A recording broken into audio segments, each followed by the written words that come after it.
So this is an experiment doing this webinar as a follow-up to the course that we offered back in September, and just wanted to open up the possibility for people to ask any questions that they had, any experience that they were having, both in terms of what working or what doesn't seem to be working relative to any application that they were working on.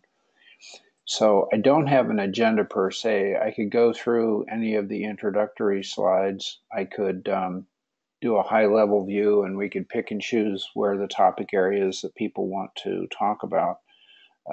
So this is a free-flowing dialogue, less of me having any sort of an agenda, but I'm curious for those that are dialed in today about what questions you have or examples where you're trying some of the concepts that we talked about back in September, and we'll just let the dialogue go. I'm recording this for people that perhaps couldn't participate today.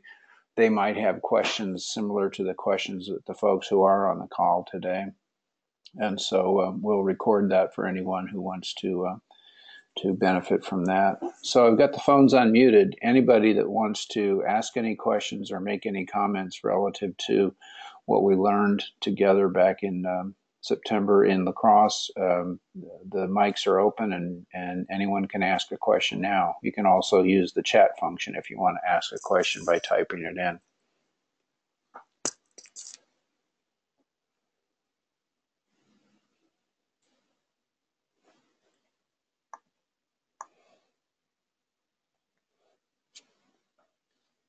Just as a reminder, looking at this slide, we covered a number of topics in a pretty quick fashion on September the 14th was the date that we did it. And you can see some of the topics that we covered here. Part of it was an overview on the models for our IEX sustainability model. And then we got into working on the system and working in the system and gave people an opportunity to practice how they would go about studying and adjusting in the system.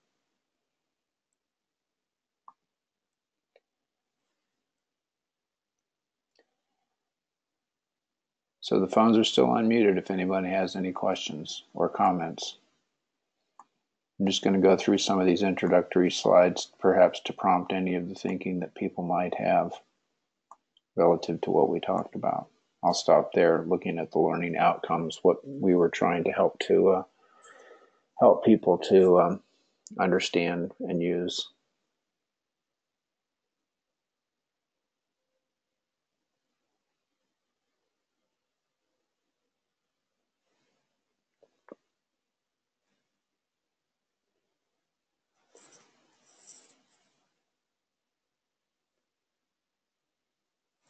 No questions on any of that, I'm assuming.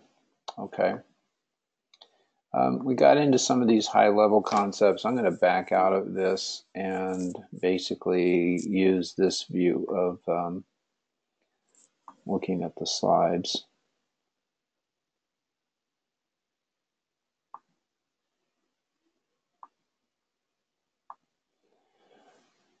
So this allows us to look at any of the particular parts of the slides as prompts about any of the topics that we talked about. We talked about mental models. We talked briefly about the relationship between what leaders do, the way they think, how they set the tone, and then how that translates into the climate in an organization, and then how that relates to culture and the culture of an organization.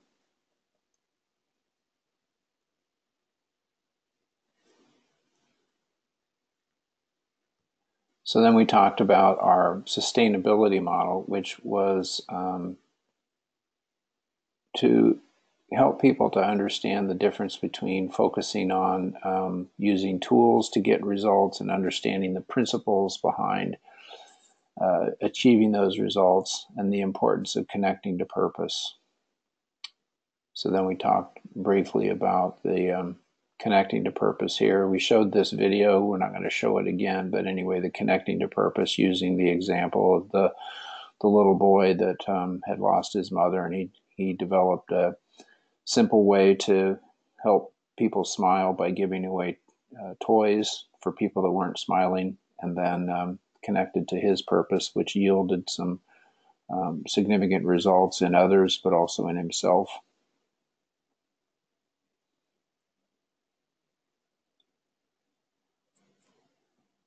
We then talked about guiding principles, and we did spend some time having some discussion about the guiding principles of enterprise excellence, what they do, what they're for. We had some dialogue and discussion about what they meant, what are the consequences of when we understand them and when we don't understand them. So we talked about those things.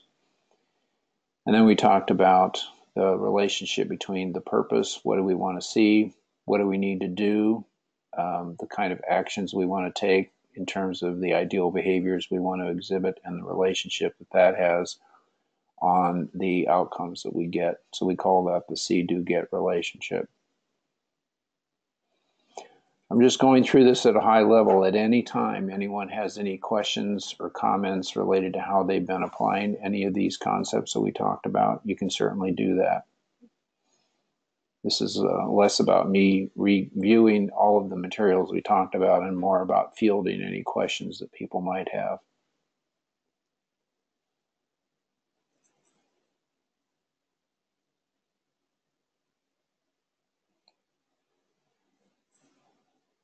We then talked about systems to get clear on what do we mean by a system. We use this as an example of a system has inputs, has processes, and has outputs. We distinguished systems from tools and talked about understanding where the tools fit, how we use the tools within a system, how we can adjust the tools to adjust the system.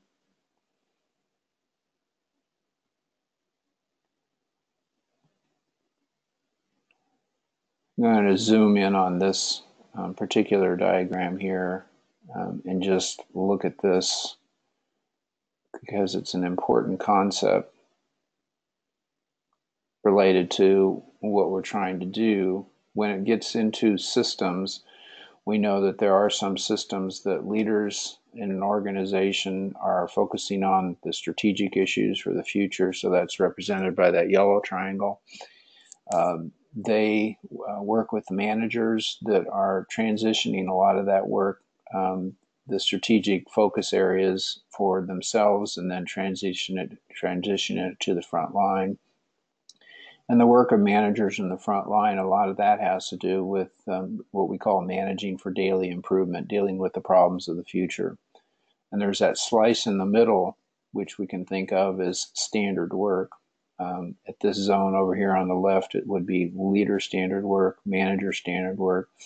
The standard work for the front line, the closer you get to the customer and different processes, there may be more of the standard work that people are developing and agreeing to work on together. What standard work looks like for leaders and what it looks like for managers is more about a personal management system, about how they save time and carve out time to work on all of the things they need to work on, whether it's the strategic issues or overseeing and managing the daily improvement system. So I just wanted to pause and zoom in on that slide.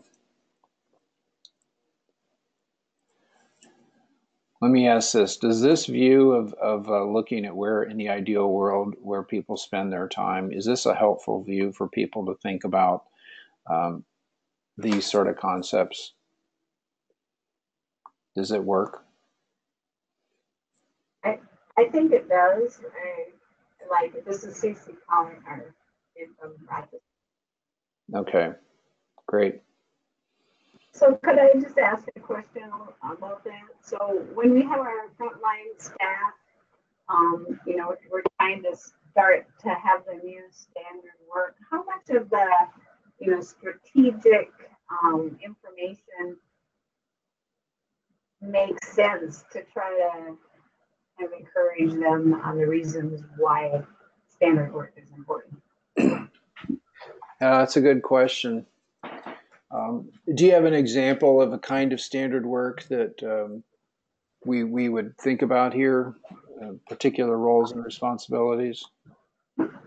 Well, right now we're just in the heme path and register, just kind of starting with our accessioning and patient identification, and if we could develop a few steps of just the standard work of identifying, the slides and tubes and blocks of pathology work, that they come from all over with all kinds of labels on them, and so we're trying to make sure we're identifying them. And we're trying to have a kind of a four-step process, and if you always look, at this as in a standard way, it's so we're trying to bring that to the frontline staff, and at the same time talk about our strategic, what's our long-term goal here, of course, is patient safety. But I think there's some people that aren't buying in to the standard work idea as much as others. You're kind of like, well, I do that, but I don't necessarily have to do it in a standard way. And so you're not kind of stuck on like how standard is standard, and why should we keep doing it that way or start doing it that way. Yeah, and one of the concepts that I included into the presentation that we did back in September was this idea of the sense-making model of when we have different types of systems. And so it sounds like the kind of system that you're dealing with. I see my screen is kind of slow here. It looks like it's, there it goes. So, we have complex systems that you have all the parts are interacting with each other. We also have complicated systems where we can identify the cause and effect. And then also on the right-hand side, we have the obvious or the ordered systems. And what we know is if people too quickly move into, okay, what's the one way we're all going to do this, and they too quickly go down into the obvious, they're going to experience pushback, and people are going to create workarounds, and they're basically not going to all follow what's the current best way that we want to do this. And I think some of the reasons probably go to people understanding, as we were talking about earlier, what's the why? How does everyone doing it the same way positively and negatively affect the customer? And at the end of the day, what are we trying to do? So going back to this slide, looking at, I'm going to zoom in on this. Or try to. There it goes. So zooming in on this again on my triangle picture. So, if we too quickly try to force people or require people to do things a certain way, and they haven't understood, what is the negative outcomes that we have? Why is this important? And if they haven't been involved with looking at the data, how many errors do we have every day, and what are the outcome of those errors, and what is causing the impact on the customer, on the patient, and are we happy, or can we live with the amount of variability or the errors that is occurring because of those situations? And so it's a dialogue process that leaders have to have with the staff as far as, okay, here's the most important things that we need to do, in order to meet the needs of our customers, and is strategically connected to the organization in these ways. And how are we doing relative to those particular items? And it requires, experimenting with, let's figure out what's the current best way that most of us seem to be doing this. Can we all try this one way? If people are resistant and they say, well, my way works just fine, you may need to have some data and say, okay, let's track that and see, does your way indeed produce as few errors as the people that are doing it the one way that we've all agreed? Or is there any data or evidence to show that we are finding areas when people depart from the standard process? And so many times it means looking at some of the data. It might be looking at data by department, be looking at data by individual. Sometimes I know with physicians often this starts with data that's coded, that you don't necessarily show names, but you show, how are we all doing individually, and where's the variability by each person, each clinician, and then how do we work past that? So those are some strategies that I've seen work pretty well. Has anybody else on the call today had experience with trying to get people to understand the importance of call it experimenting with and being involved in standard work?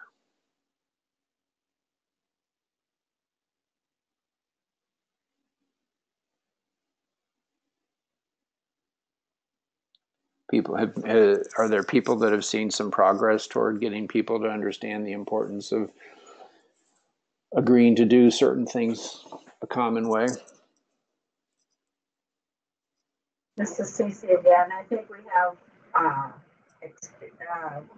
folks that are early adapters and others, that see the, I think people that see the advantages and others that are still holding out. Mm-hmm. So we see the spectrum, as you would imagine. Well, I do know that, that looking at that concept of, say, a bell curve and saying, so who's on board and who's sitting on the fence, and then who seems to be actively resisting. It's important to understand why people are resisting, why people don't see these things as being important enough to all do it the same way. And I think you go a long way to try to have the kinds of conversations to essentially say, can we, as a department, can we as an organization live with the variability that we have? I know sometimes those organizations take a turn and said, it looks like we've got one or two people here that just seem to be digging their heels in and just deciding that they're not going to do this. And I think sometimes those conversations turn toward, call it the HR avenue or the leader avenue, when you have to have one-on-one conversations with people and said, so is this a place where you still want to work? Is this really what you want to do here? Because it's like we all decide, in this country, we're going to drive on the right-hand side. And if you keep driving on the left-hand side, that causes chaos and problems. So in this department, we've all decided that the best way to do this is going to be this. So do you want to continue to be a part of this, or can you help us better understand what's the resistance behind doing this a certain way? And those are tough conversations. I mean, those are, people call them crucial conversations, the kind of conversations where you have to really get into, so what's going on? Do people feel that this is just something that's going to pass? Do they think that what they do doesn't have impact on the patient, on the customer? And I've been involved with a lot of those conversations. And so you try to work at the high level to better understand and give people time to work through, what's the current best way that we all want to do it.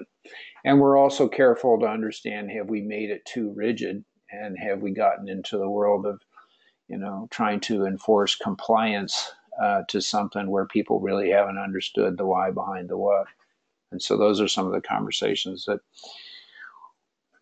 I see people getting involved in this arena.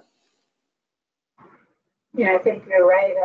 You kind of wonder, like, when is it time to have that, that conversation, how long you wait, but I see where it has to go, Yeah, I think you go a long way with people. You try to understand, what's the concern, what's the problem, what's the issue. But at a certain point in time, if people continuing to try to be an outsider or not adhering to what we've all agreed we're trying to do, how long can you as a department, as an organization, live with that? And then you have to decide, is it worth the effort to try to say maybe there's a need to help people to decide, is there something else they want to do in the organization, because our outcomes are continuing to produce errors or problems or defects that we need to move on and figure out what it is that we can do differently.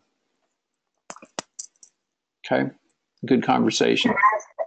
Can I ask a different but related question? Yeah. So sometimes I'm just wondering about the size of the group, so if you have these outliers, and I think sometimes it feels like, well, if they opt out, then they maybe don't have to do that particular assignment, and so do you see that with standard work, it works better with small teams? I mean, is it the same for 100 people as it would be for three? You know what I'm saying?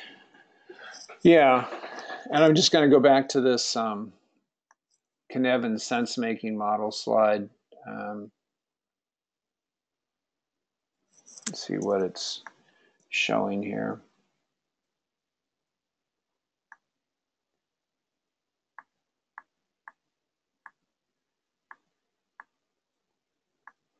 On my computer, it seems to be paused for some reason.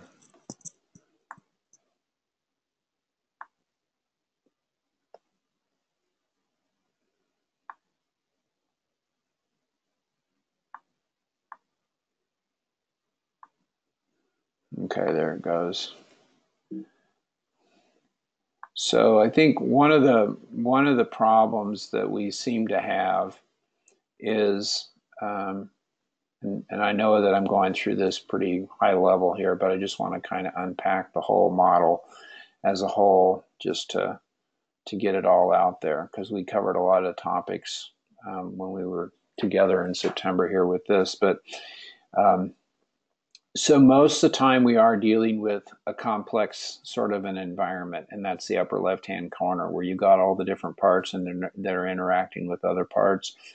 And we're trying to figure out what's going to work and how do we make sense of this. So we spend our time encouraging simple, what we call safe to fail experiments to try to see how can we better understand the cause and effect relationships and move away from that and get into something that goes to the upper right-hand corner where things can be better understand the cause and effect relationships, and we can start saying, let's certainly rely on the expertise of the players and allow variability within their areas of expertise. And so, a lot of the work that we're doing, we rely on people with expertise to have some flexibility and autonomy in order to do things within a certain way. But there are some, guiding constraints that can say, what are the times when we need to agree what's the current best way we're going to do the detail of the processes, which gets into the lower right-hand corner. And I think that my experience has been, and I've been involved with healthcare most of my career, too often we move too quickly to say, well, this is the one way we will all do this now. And it becomes much more of an exercise of enforcing compliance and less about respecting the expertise of the people and allowing some judgment to occur. And so this is the sorting out process. You have to sort it out and say, have we become too constrained with the nuances or the minutia or the detail of what we're requiring people to do, and have we not allowed the judgment of the expertise that needs to be considered here? How much variability can we live with? And so this is often a problem when people get into, call it this lean improvement work, where people feel that everything must be all standardized and it must be rigid and it must be the one way, the best, call it the best practice, or the way we do things. And I think that's a disservice to what the way the world really works. And I think we have to pause and say, how much of that rigidity really is critical? How much of it isn't? What is the variability that we can live with? And how do we help everyone to be involved with experiments to better improve the way that we're doing things?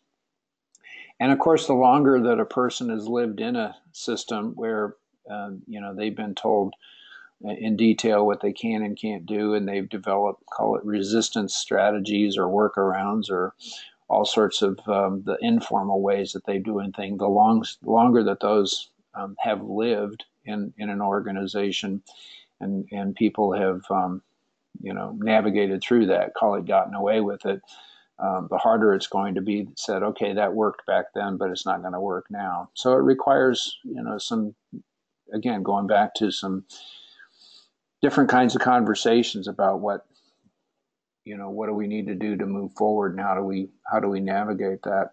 To your question about large and small populations, what I've noticed is that even within, say, you have a large department where you have 100 people or a large number of people,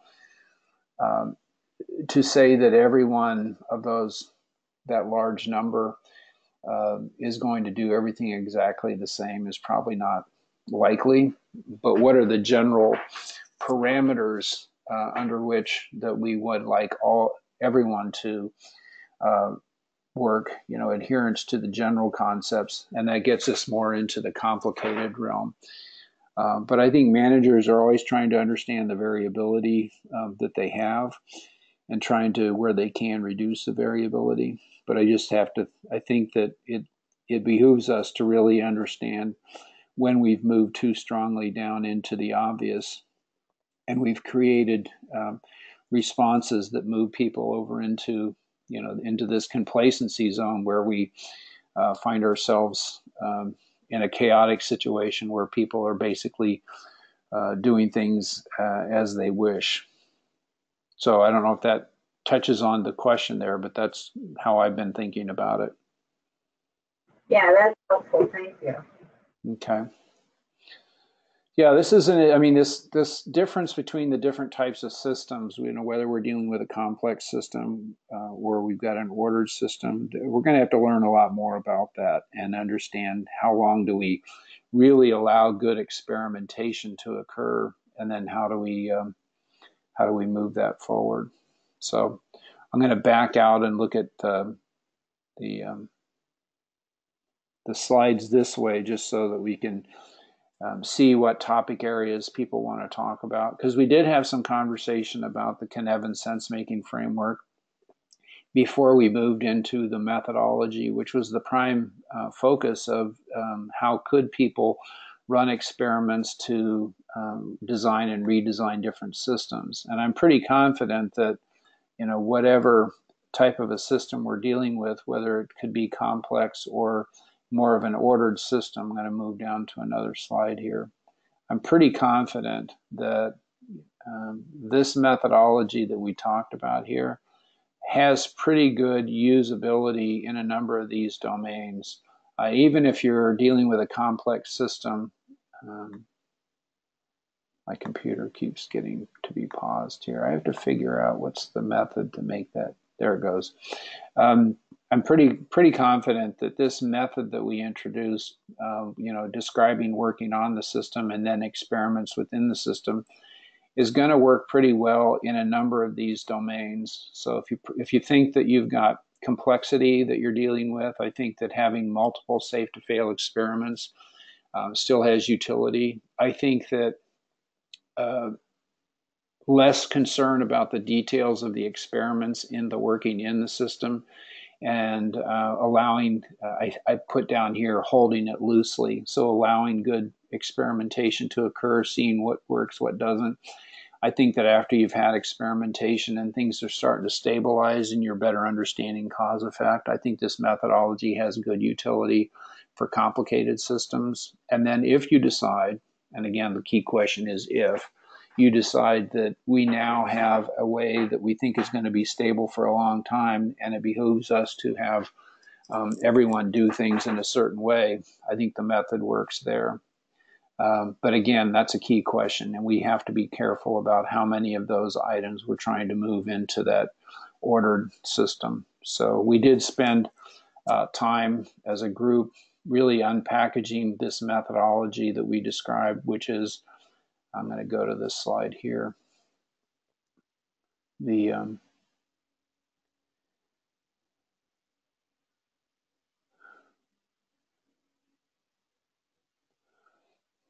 So the working on the system and working in the system elements. There it goes. So the brunt of our time together back in September was to understand if you do want to try to either improve an existing system or adjust a system or design a system that you would like to have, it sort of comes in two activities. One is being clear about what system are you working on, what's its purpose, what behaviors would you like to see it to drive, and what outcomes would you like to get. So that's all working on the system. And we use the metaphor of the puzzle corners of the pieces and the picture of the puzzle on the box to be clear about exactly what system is that we're working on. And then we turned our attention to, once we're clear on that, we can get into experiments. And in the system really is the experiments. It is the details about what is this process going to look like, and it's a beginning point. This whole method is something that is less about a tool and more about a method to facilitate a dialogue.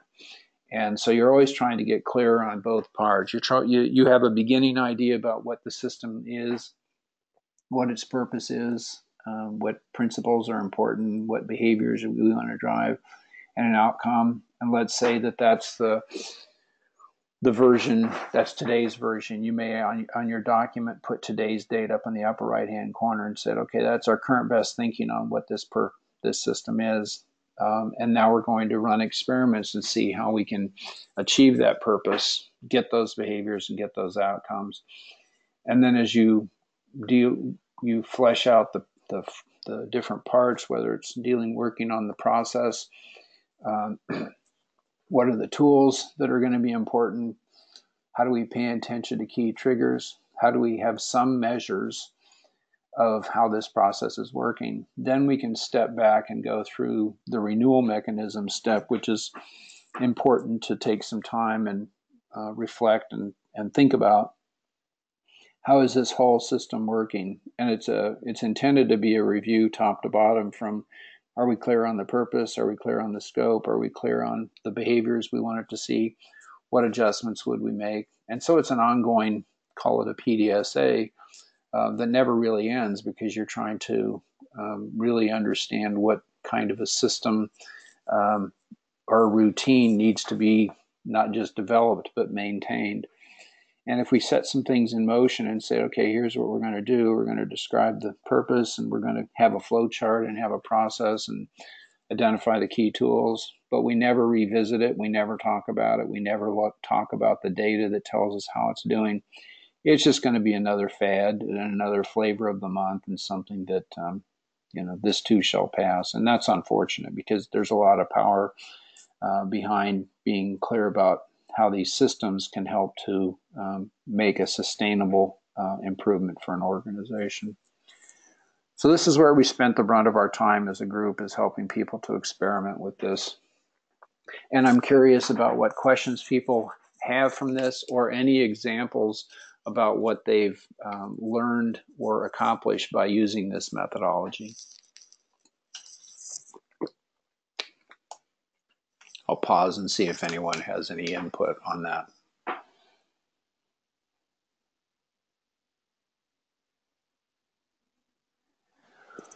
Have people actually practiced this outside of the session that we did back on September 14th? Have people had a chance to experiment with this?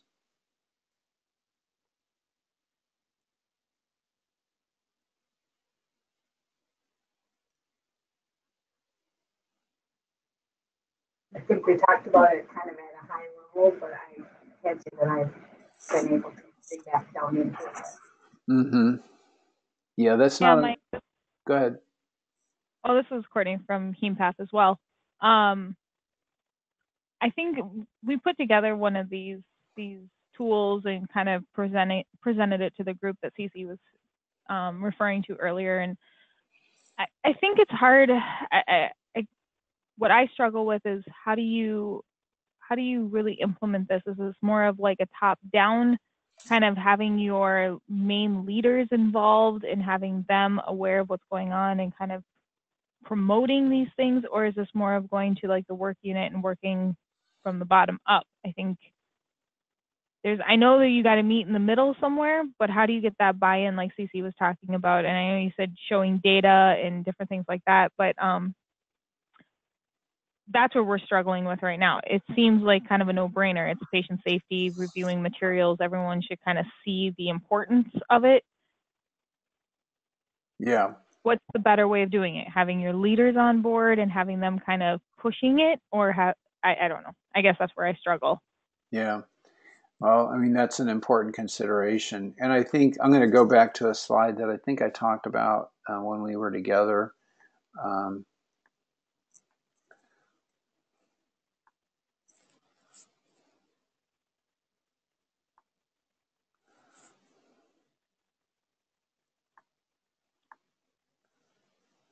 So it's this slide looking at the roadmap, a roadmap framework. And I introduced it to say that as people really understand these principles and thinking about the importance of system and the place for tools, and they start understanding what do we need to do, and they think about where do we begin the experimentation. I've got these numbered in terms of where it needs to start, and there's leadership, there's support teams, there's model learning areas, then there's the organization as a whole, and then there's the macro system. And the point I like to make is, or I try to remember to make, is when I talk about the leadership, I'm not necessarily talking about the top leadership of an organization. I think if we wait for people at top leaders to say that, okay, this is what we're going to do, and now you can all do it, I think you're going to be waiting a long, long time.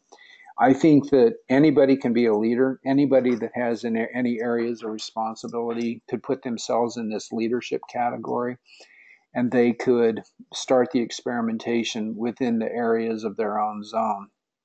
And so, say if any of you on the call are a leader of some process or some group of people, you can put yourself in this swim lane here and said, okay, I really want to experiment this and I want to try this. So who's my support team? Who could I go to help with, guide me in this effort? And sometimes there are internal resources, say from a process improvement or call it a lean support team that people can go to and say, okay, I really want to do an experiment on trying to build a better system of some sort and really try to apply these concepts here. And sometimes you don't have internal resources, and sometimes that's where we play a role. We give a lot of advice to people by phone, by webinar, such as what we're doing today, sometimes on site, to be a support and a guide to help people to apply this.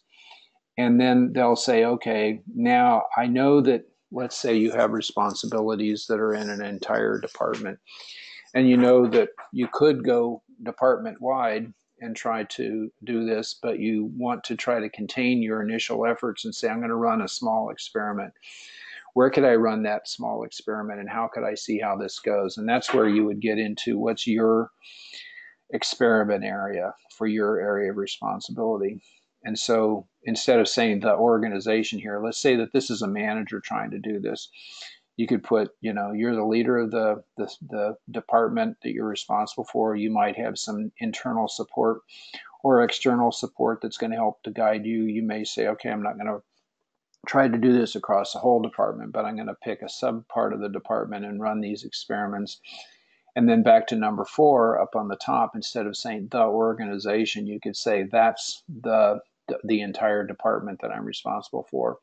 And I'm going to keep them in the loop on how the experiments are going. I'm going to keep them in the loop on what works, what isn't, and when they're going to be involved. And then the macro system essentially becomes your boss or whoever you need to connect to that is beyond your primary areas of responsibility. So this framework can be used at a high level in an organization, but it can also be used at a local level. And you can insert yourself as the leader here and then describe, so what are the key systems that you want to work on? I'm just going to switch to this diagram here and say, what are the key activities that I can be involved in? Who's going to help me and how are they helping me on my application, my experiments? What are the key experiments areas on this bottom line? And then how do I keep my boss informed about, how these experiments are going? And there is, I'll go back a couple slides. So there are a couple white papers on this concept. We just updated the white papers, and I'll have to update these bit.ly links. But there's one on the systems by design, which was essentially the concepts around the course back in September. But this whole concept around deployment, how do you deploy this methodology? Whether you're the leader of an organization or a leader of a department, you're trying to better understand for yourself, how do I better define the ideal behaviors that I'm trying to exhibit? How do I practice those ideal behaviors? How do I message what I'm trying to do?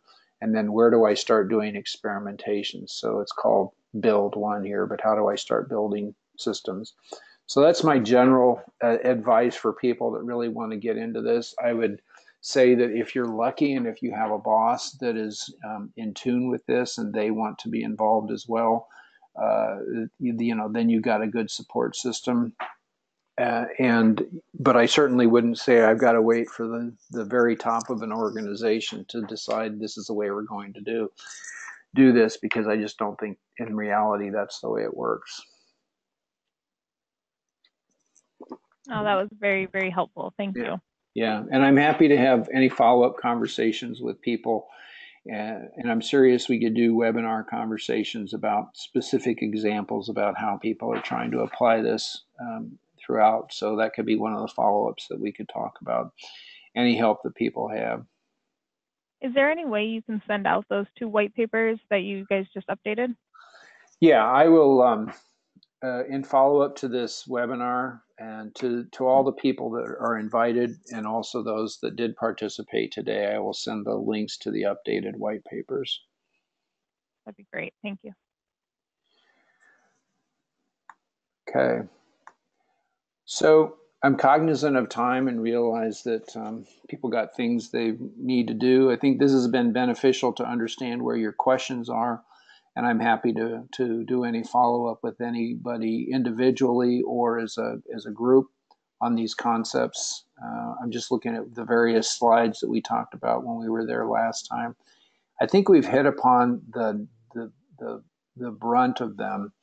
And maybe the follow-up conversation is primarily around what we were just talking about, as far as how can you support a local manager that wants to do experiment in their area, and how do you support them, realizing that they may or may not have the buy-in from, say, somebody higher up in the organization, but what is it that they can do to move their systems and processes forward? Maybe that's one of the key takeaways from today's conversation.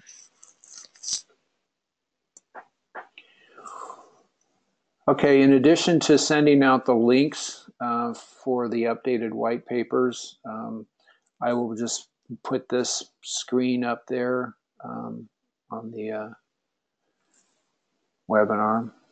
I think I'm getting better at how to navigate this. So, excuse me, I was going to send out and will send out emails from 30, 60, 90-day reminder emails just to learn how people are applying this, and you can go directly to it at any time by going to this bit.ly link here that's highlighted in the blue. We did try this 30-day webinar for Q&A, so I'll be curious about any feedback people have about the utility and usefulness of having a 30-day follow-up webinar, and I'll just send out a question on that, simple way that you can weigh in on that.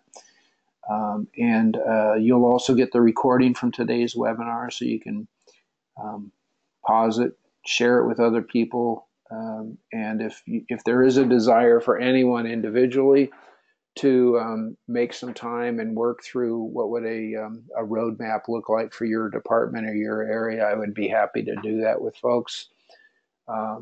Or if they want to, as a group, convene together by webinar and do it. I'm also traveling to and from the La Crosse area occasionally, and sometimes I'm available in Rochester. I know a lot of the people on the call and on the distribution list live in Rochester, so it wouldn't be out of the question for me to actually spend some time face-to-face if people are interested to be able to help people work through this since I do travel to and from the area on a fairly regular basis. So with that, I'm going to pause it one more time. If people have any other questions from our time together in September, or would like to weigh in on the usefulness of, say, a follow-up webinar on this idea about a roadmap plan for, say, a department manager, if that would be of use for people.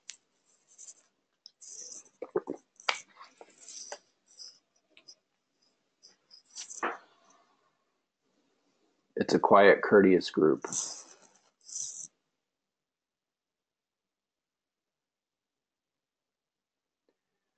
Okay, I'm going to shut it down today. Watch for a follow-up email, including the links to the 2 white papers, the updated white papers. And I will include within my email a question if anyone wishes to follow up on any direct work, perhaps related around the deployment idea, the roadmap idea, and we'll leave it at that. So I hope everyone has a good day, and watch for my follow-up emails, and never be shy about reaching out. And there's my contact information. Just finally, if anyone wants to reach out and contact me, email or phone number, that's how you reach me. Thanks again for your time today, folks.